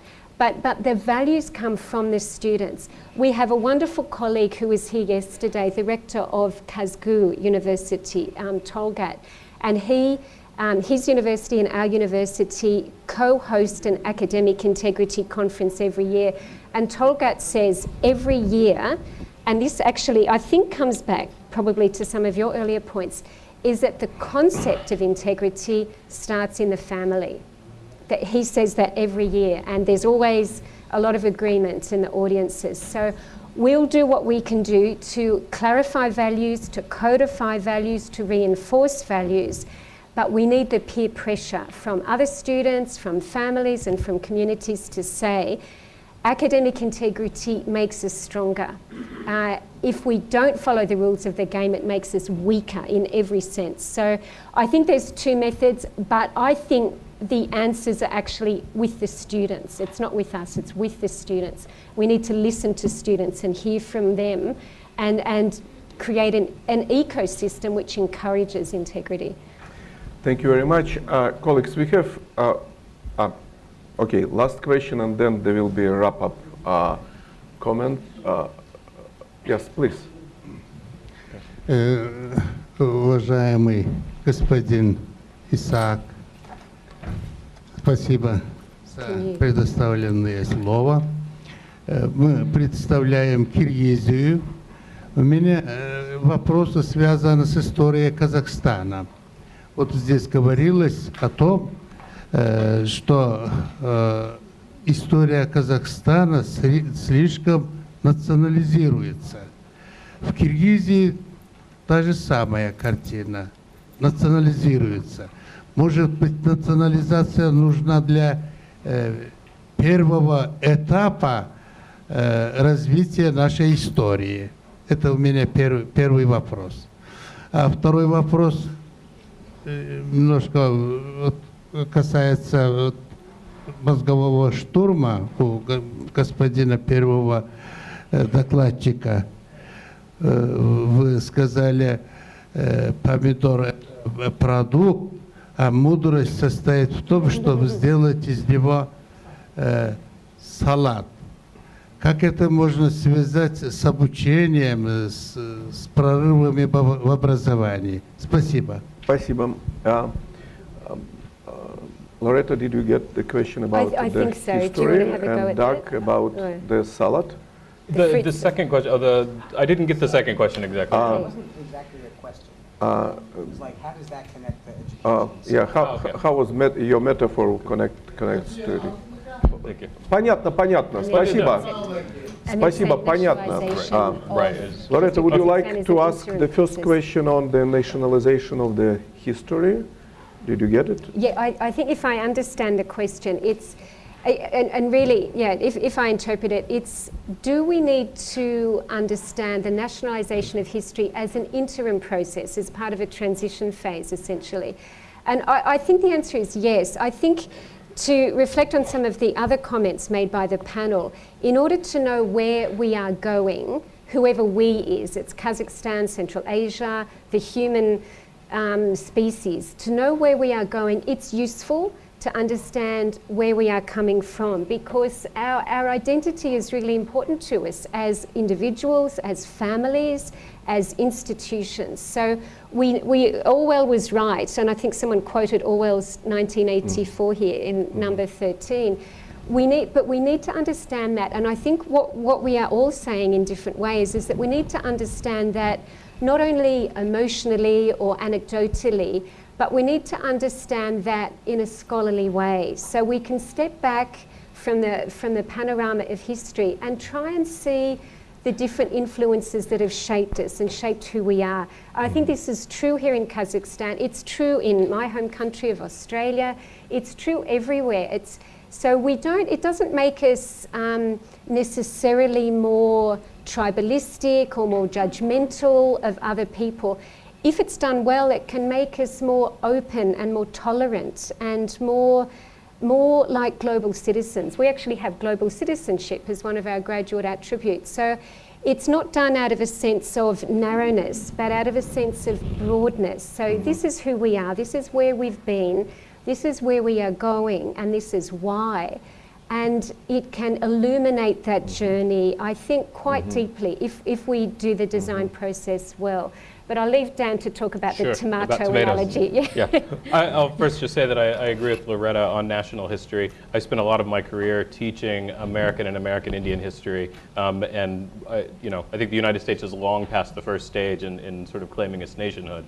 But I think having a self-critical approach to history, very important. On tomatoes, I love to cook, and I've always imagined becoming a chef. And I imagine that in chef school, the instructors don't list fruits and then let you go to figure out how to make a fruit salad. So instead, your instructors will say, okay, these are your tools. You have tomatoes, you have berries, you have watermelons. You have to figure out how to put them together. Here are principles to help you understand how to assemble a dish that's delicious and healthy and nutritious. And I think the metaphor that I'm trying to get at is that with the flood of information that our students have and we have and society has, our responsibility as a university is to help people with understanding some principles for assembling that. And I think I wanted to go one step further, which is to say data is not information in the same way that knowledge is not wisdom. Thank you. Colleagues, we have no time left, but I would ask our distinguished panelists anyway for very short reflection to answer the initial question for our session: how non-STEM disciplines are coping with the age of the disruption. Could each of you give us one takeaway on not about the challenges, but about the coping, about our responses to these challenges of the disruption of, we listed many challenges and threats and opportunities.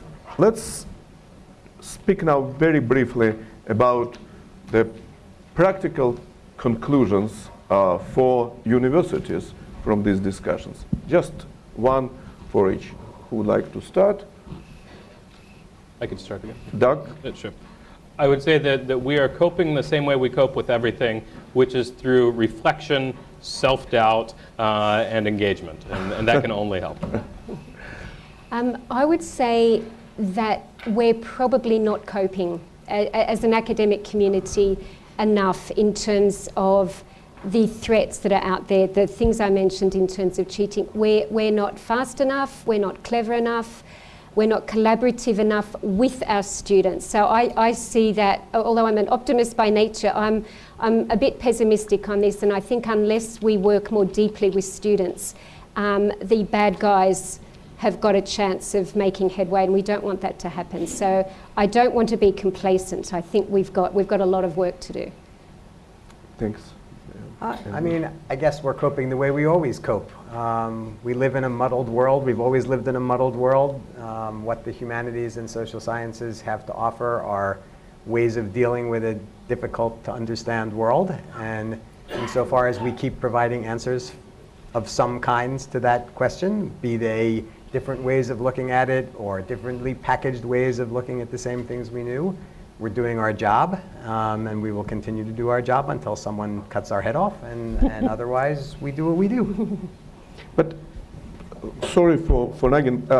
What would you change in the way that Narcos deals with non-STEM fields? Let's say after this discussion, did you get any idea to do something differently? Well, I mean, what I would do is what I want to do always, but I think my colleagues would agree. I want to provide my students with a great education, and to say we have pretty much basic agreement on what a great education would look like. I mean, the question is, given the actual resources and the actual realities around you, you're going to make some level of compromise. Every university does, from the richest down to the poorest. So the question is, what I have, what can I do with what I have? Can I steal a few things from these guys? Yeah, I can steal a few things from these guys. I will. Sharing, not stealing, sharing. Stealing is what academics do. We just call it. Share. We just put a footnote on it, and then and then turn it in doesn't turn us in. So that's what we do. Okay, Stavros. Well, in my view, again, I'll end where I began by saying that humanities and social sciences are arguably now more important than ever.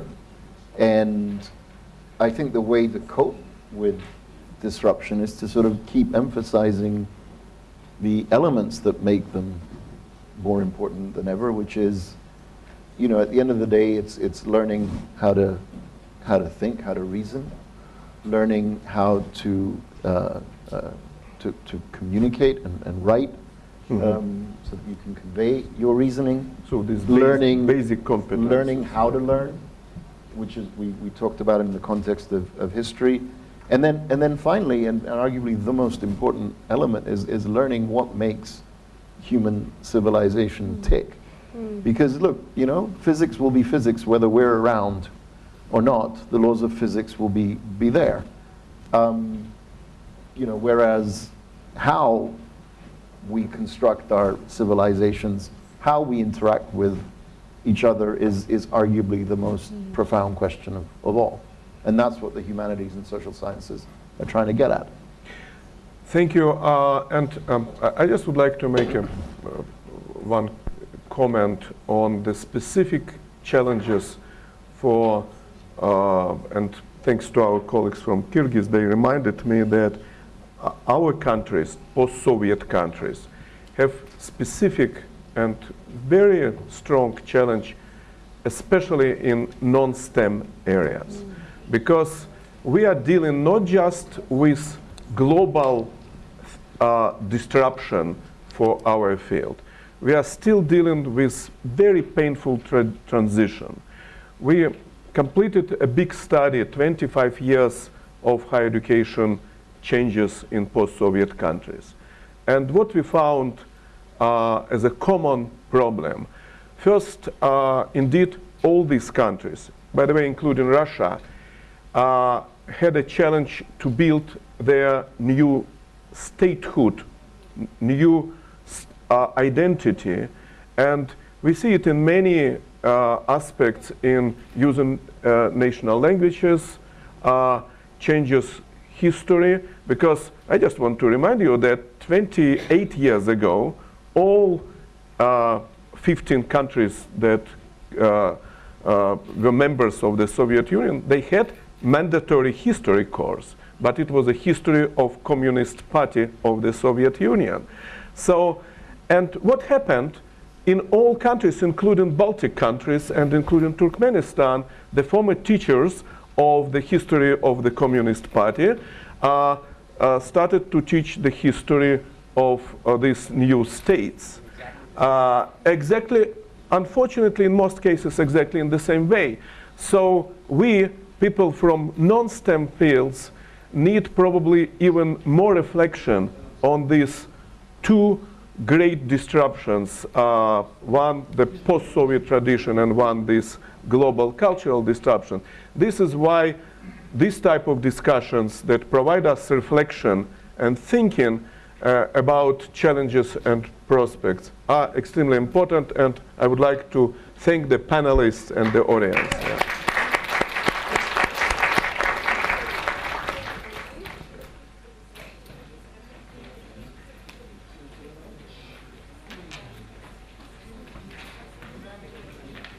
Уважаемые участники, можете пройти на мезонин флор, там же, где проходил вчера кофе-брейк. Сейчас накрыт кофе-брейк для всех участников.